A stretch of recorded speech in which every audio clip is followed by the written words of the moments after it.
Assalamualaikum warahmatullahi wabarakatuh. Apa kabar? Saya Amalia Rizky Ramdhani dengan NIM 2208102011101.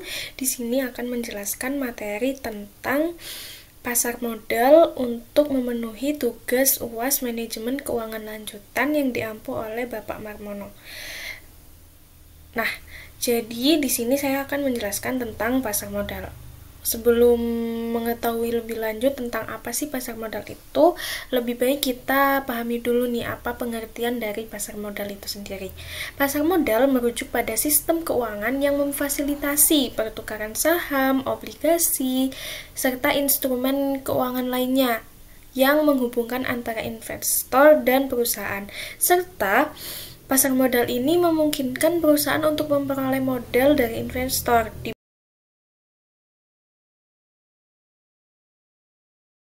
Selanjutnya adalah akan saya jelaskan materi konsep dasar mengenai pasar modal itu sendiri. Yang pertama yaitu bagian utama dari pasar modal. Bagian utama yang biasanya ada di dalam pasar modal itu ada dua nih teman-teman. Yang pertama pasar primer dan yang kedua adalah pasar sekunder. Pasar primer adalah tempat di mana saham atau obligasi baru pertama kali ditawarkan kepada investor, di mana perusahaan dalam hal ini mendapatkan modal penjualan pertamanya. Sedangkan pasar sekunder yaitu tempat di mana investor memperdagangkan efek yang sudah ada di antara mereka sendiri.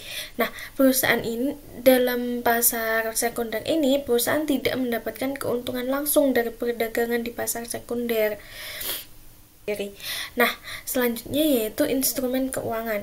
Instrumen keuangan pada pasar modal ini juga dibagi dua nih teman-teman. Yang pertama saham atau yang biasa kita kenal dengan ekuitas perusahaan, itu mewakili kepemilikan dalam perusahaan di mana pemegang saham memiliki hak atas dividen, hak suara dalam keputusan perusahaan. Ini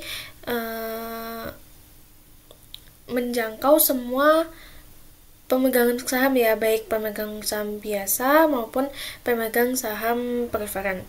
Nah, yang kedua adalah obligasi atau yang biasa kita sebut dengan utang, karena obligasi itu bentuknya seperti utang. Nah, atau surat berharga yang dijual dalam bentuk utang. Nah, surat utang yang diterbitkan oleh perusahaan atau pemerintah ini dalam pemegangannya atau si pemegang obligasi ini dapat menerima pembayaran bunga dan pengembalian pokok pada jangka waktu tertentu. Selanjutnya yaitu siapa aja sih pelaku dalam pasar modal itu sendiri, dibagi menjadi 4 nih teman. Yang pertama investor individu, institusi keuangan, broker, dan perusahaan emiten. Investor individu itu orang-orang yang membeli dan menjual efek untuk investasi pribadi. Nah, kalau institusi keuangan itu apa? Institusi keuangan merupakan perusahaan asuransi, dana pensiun, dan dana investasi yang bertransaksi dalam jumlah besar. Sedangkan broker, mohon maaf itu ada tipe broker, yaitu perantara yang memfasilitasi perdagangan efek antara pembeli dan penjual. Sedangkan perusahaan emiten merupakan perusahaan yang menerbitkan saham atau obligasi yang sudah aku jelaskan sebelumnya untuk memperoleh modal itu sendiri. Yang selanjutnya, apa sih regulasi dalam pasar modal?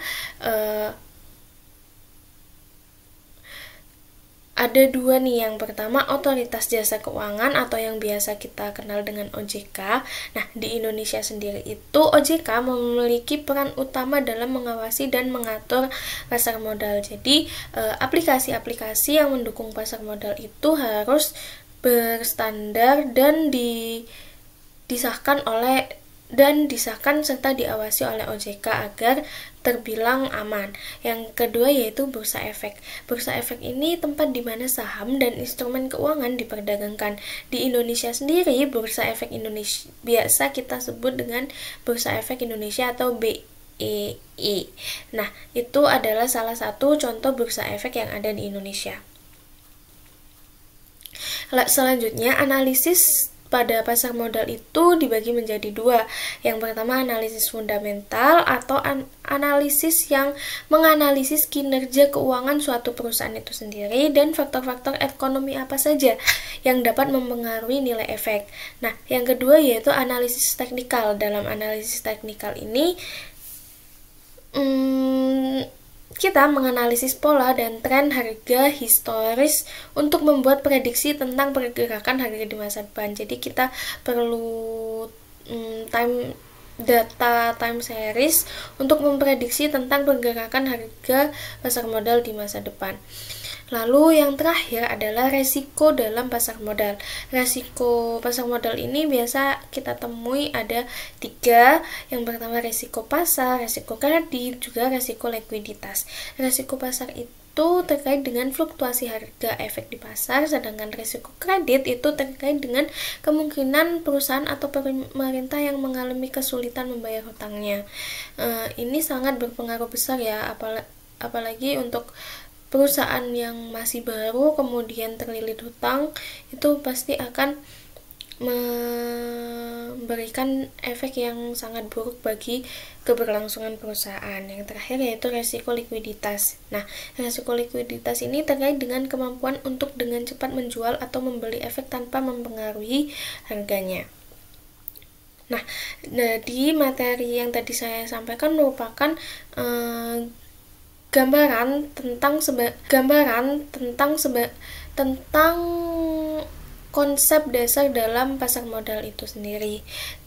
Sekian dari saya, terima kasih atas atensinya. Wassalamualaikum warahmatullahi wabarakatuh.